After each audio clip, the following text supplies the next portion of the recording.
সীমা কিচেনে সবাইকে স্বাগত। আজকে রেসিপি লাউ পাতা বাটা। তো এই রেসিপিটা সবাই বানিয়ে অবশ্যই খেয়েছেন, খেতেও দারুণ লাগে। তো আমি কিভাবে বানাচ্ছি আপনারা দেখতে থাকুন। তো এই জন্য এখানে কিছুটা লাউ পাতা নিয়েছি, কেটে ধুয়ে পরিষ্কার করে নিয়েছি। এইভাবে ছোট ছোট করে একটু টুকরো করে নিয়েছি। কড়াই তেল দিয়ে দিলাম, সামান্য 1 থেকে 2 চামচ তেলটা দিলাম। তেলটা গরম হয়ে গেলে কেটে রাখা লাউ পাতাগুলো একটু ভেজে নেব।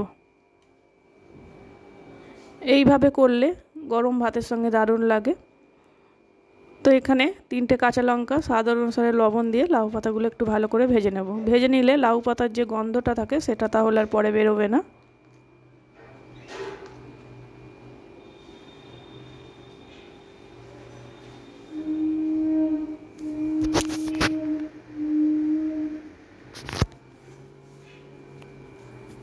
তো এইভাবে লাউ পাতাটা আমি ভেজে নিয়েছি, এবার আমি তুলে নেব।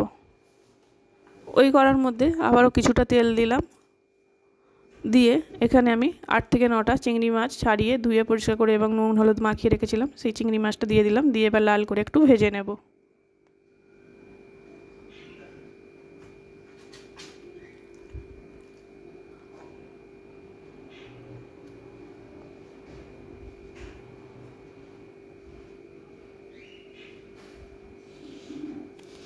চিংড়ি মাছটা লাল করে ভেজে নিয়েছি, এবার আমি তুলে নেব। নিয়ে একটা মিক্সির জারে চিংড়ি মাছগুলো নিয়ে নিয়েছি আর ভেজে রাখা লাউ পাতাগুলো নিয়ে নিচ্ছি। নিয়ে এবার এইটা একটা মিহি পেস্ট বানিয়ে নেব।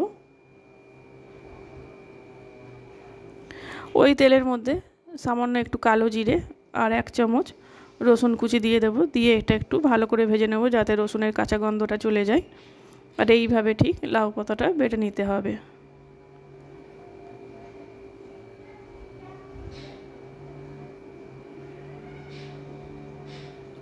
মশলাটা ভাজা হয়ে গেলে একটু এখানে আমি ছোট একটা পেঁয়াজ ছোট ছোট করে কুচিয়ে রেখেছিলাম, সেটাও দিয়ে দেবো। দিয়ে একটু ভালো করে ভেজে নেব।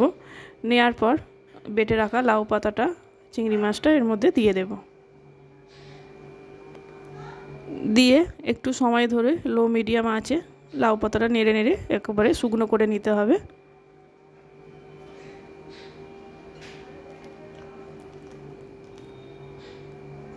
এইভাবে বাড়িতে বানানোর রিকোয়েস্ট রইল।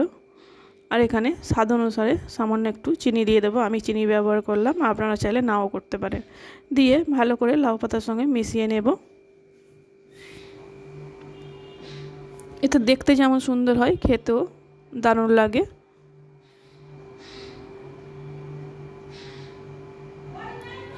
নামানোর আগে 1 চামচ পোস্ত বেটে রেখেছিলাম, পোস্তটা দিয়ে আবারও ভালো করে মিশিয়ে দেব।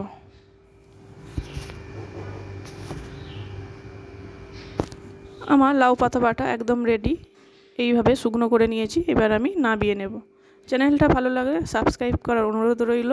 পাশে থাকবেন, সুস্থ থাকবেন, সাবধানে থাকবেন।